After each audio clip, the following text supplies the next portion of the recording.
Jail भरो तहरीक क्या है, माजी में ये तहरीक किसने चलाई? हाल ही में पाकिस्तान तहरीक इंसाफ की जानिब से जेल भरो तहरीक का आगाज किया गया है, जिसमें पाकिस्तान तहरीक इंसाफ की जानिब से इनके रहनुमा और सैकड़ों लोगों की गिरफ्तारियों की तैयारी भी की गई है। PTI चेयरमैन इमरान खान का कहना है कि ये तहरीक करप्ट सियासतदानों और गैर कानूनी गिरफ्तारियों के खिलाफ है। जेल भरो तहरीक की तारीख पर अगर नजर डाली जाए तो माजी में जेल भरो तहरीक 1947 में खित्ता बरसगीर पाक व हिंद पर बरतानवी राज के खिलाफ सियासतदानों के वसी एहतजाज की एक शक्ल में सामने आई थी, जिसका मकसद सरकारी मशीनरी का गला घोंटना था। इस तहरीक में दरअसल हजारों सियासी कारकुनान पुलिस या दीगर सिक्योरिटी फोर्सेज के पास पहुंचते हैं और खुद को गिरफ्तारी के लिए पेश करते हैं या अमली तौर पर कुछ ऐसा करते हैं कि इन्हें गिरफ्तार कर लिया जाए, जैसे कि हुकूमत के खिलाफ तौहीन आमेज नारेबाजी वगैरह। लेकिन देखा जाए तो तकसीम हिंद से पहले और अब भी जेलों में कैदियों को रखने की गुंजाइश काफी महदूद है। तकरीबन हमेशा ही बड़ी तादाद में लोगों को जेलों में बंद करना मुश्किल अमल होता है। पाकिस्तान में भी 75 सालों में सिर्फ एक जेल भरो तहरीक देखा गया, जिसमें तहरीक बहाली जमहूरियत ने 1980 की दहाई में जेल भरो तहरीक का ऐलान किया था और इसमें पाकिस्तान डेमोक्रेटिक मूवमेंट के सरबराह मौलाना फजलुर रहमान भी शामिल थे।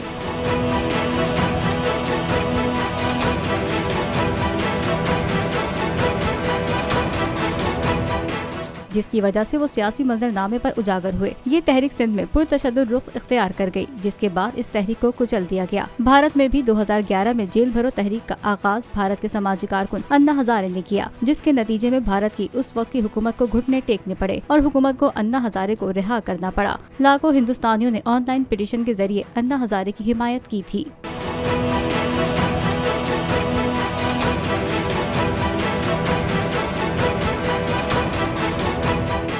जिंदगी एक मैदान है और PSL 8 में हर टीम को छूना आसमान है। 6 टीमों के बीच धुआंधार लड़ाई।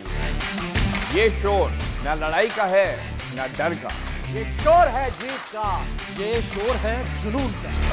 खेल का जुनून रोजाना रात 11 बजे सिर्फ बोल न्यूज पर।